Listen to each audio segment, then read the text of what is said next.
உலகத்தில் ஒரு இடம் இருக்குது. இங்கே போக உங்கள் பாஸ்போர்ட் மட்டும் பத்தாது, உங்கள் கண்ட்ரியோட அஃபிஷியல் பர்மிஷன் வேணும். 1959 12 பவர்ஃபுல்லான கண்ட்ரி சேர்ந்து இந்த இடத்துக்கு ஸ்பெஷலான ஒரு ட்ரீட்டியை சைன் பண்ணுறாங்க. இப்போ 58 கண்ட்ரி சேர்ந்து இந்த இடத்த பாதுகாக்கிறாங்க. அங்கே மிலிட்ரி கிடையாது, ஆனாலும் நம்ம ஃப்ரீயாக எக்ஸ்ப்ளோர் பண்ணக்கூடாது. ஐஸுக்கு கீழே $1 trillion ரிசோர்ஸஸ் இருக்குது, ஆனாலும் நம்ம மைனிங் பண்ணக்கூடாது. ஒயிட் ஐஸ்க்கு நடுவில் ரத்தம் மாதிரி சிவப்பு கலரில் தண்ணி ஓடுது.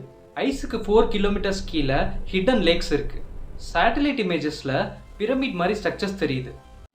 அது ஏரியா 51 இல்லை, அதுதான் அண்டார்டிகா. பூமியிலேயே ரொம்ப மிஸ்டீரியஸான ஒரு காண்டினென்ட். அவ்வளோ ஈஸியாக யாரும் அண்டார்டிகாவை டச் பண்ணிட முடியாது. ஏன்னு தான் இன்றைக்கி பார்க்க போகிறோம். அண்டார்டிகா பூமியோட சவுத் மோஸ்ட் காண்டினென்ட். இந்தியாவை விட 4.5 மடங்கு பெருசு. மொத்த சுற்றளவு 1.4 crore ஸ்கொயர் கிலோமீட்டர்ஸ். ஆனாலும் இங்கே யாரும் பர்மனெண்ட்டாக ஸ்டே பண்ண மாட்டாங்க. ஏன்னா டெம்பரேச்சர் -60 -70 டிகிரி செல்சியஸ் வரை இருக்கும். காற்று 300 km/h ஸ்பீடில் அடிக்கும். இந்த காண்டினென்ட் முழுக்க ஐஸால் மூடப்பட்டிருக்கு. ஆவரேஜ் ஐஸோட திக்னஸ் 2 to 4 கிலோமீட்டர்ஸ்ன்னு சொல்கிறாங்க. உலகத்தோட 70% ஃப்ரெஷ் வாட்டர் இந்த காண்டினென்ட்டில் ஐஸ் ஃபார்மில் லாக் ஆகிருக்கு. ஒரே டைமில் இந்த ஐஸ் எல்லாமே உருகுச்சுன்னா சீ லெவல் 190 feet வரை இன்க்ரீஸ் ஆகலாம்னு சொல்கிறாங்க. கோஸ்டல் சிட்டிஸ் எல்லாமே தண்ணியில் மறைஞ்சிடும். அதனால் அண்டார்டிகா ஜஸ்ட் ஐஸ் இல்லை, அது நம்ம பூமியோட பேலன்ஸ். 1959 12 பவர்ஃபுல்லான கண்ட்ரி சேர்ந்து ஒரு முக்கியமான அக்ரிமெண்ட்டை சைன் பண்ணுறாங்க. அதுதான் அண்டார்டிகா ட்ரீட்டி. கோல்டு வார் சமயத்தில் யுஎஸ்ஏவும் ரஷ்யாவும் எல்லாத்துக்கும் அப்போஸ் பண்ணாங்க. ஆனால் அண்டார்டிகா மேட்டரில் மட்டும் 2 பேரும் ஒரே சைடில் நின்னாங்க. ஏன்? ட்ரீட்டியோட ரூல்ஸ் என்னன்னா, யாரும் மைனிங் பண்ணக்கூடாது, நியூக்ளியர் டெஸ்டிங் பண்ணக்கூடாது, மிலிட்ரி ஆக்டிவிட்டீஸ் பண்ணக்கூடாது, ஃபுல் ஓனர்ஷிப்பும் எடுத்துக்கூடாது.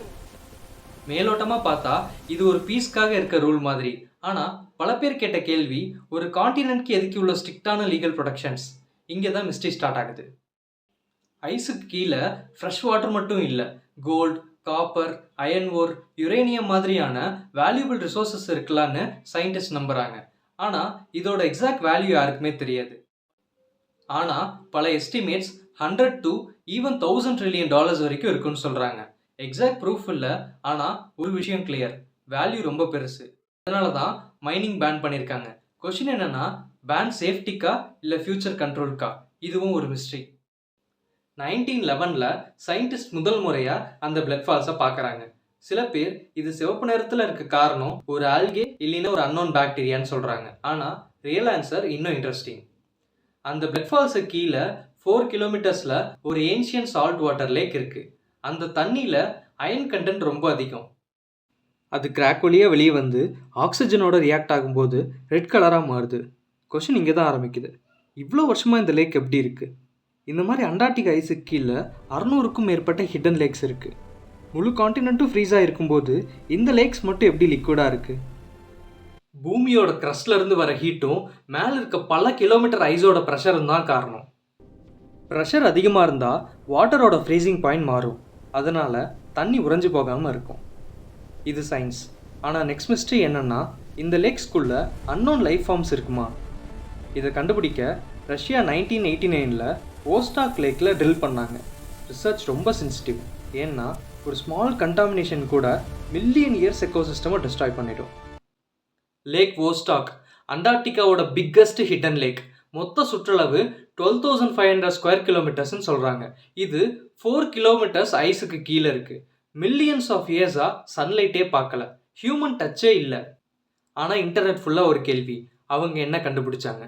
சேட்டிலைட் இமேஜஸில் பிரமிட் மாதிரி ஸ்ட்ரக்சர்ஸ் தெரியுது, அது என்ன? அதை பார்த்த பல பேர் இதை ஏலியன்ஸ் தான் கட்டியிருப்பாங்கன்னு சொன்னாங்க. ஆனால் ரியாலிட்டி என்னென்னா, அதை ஏலியன்ஸ் கட்டினதில்லை, நேச்சுரல் மவுண்டைன் பீக்ஸ் தான். அண்டார்டிகாவில் நிறைய மவுண்டைன் ரேஞ்சஸ் இருக்குது. எரோஷன்னால் சில பீக்ஸ் பிரமிட் ஷேப்பில் இருக்குது. டாப் ஆங்கிளில் பார்க்குறப்போ இது பர்ஃபெக்ட் பிரமிட் மாதிரி தெரியுது. ஆனால் எஜிப்ட் பிரமிட் மாதிரி மனுஷன் கட்டினதில்லை. சம்டைம்ஸ் மிஸ்ட்ரி நம்ம இமேஜினேஷன் தான். அண்டார்டிகா எப்போவுமே ஐஸ்லாண்டாக இருந்ததில்லை. ஒரு காலத்தில் இது பசுமையான நிலமாக இருந்தது. மரங்கள், செடிகள், விலங்குகள் எல்லாமே வாழ்ந்துட்டு இருந்தது. ஒன்ஸ் அப்பான் அ டைம் எல்லா காண்டினென்ட்ஸும் ஒன்றா சேர்ந்து இருந்துச்சு. டெக்டானிக் பிளேட் மூமெண்ட்னால எல்லாமே பிரிஞ்சு போயிடுச்சு.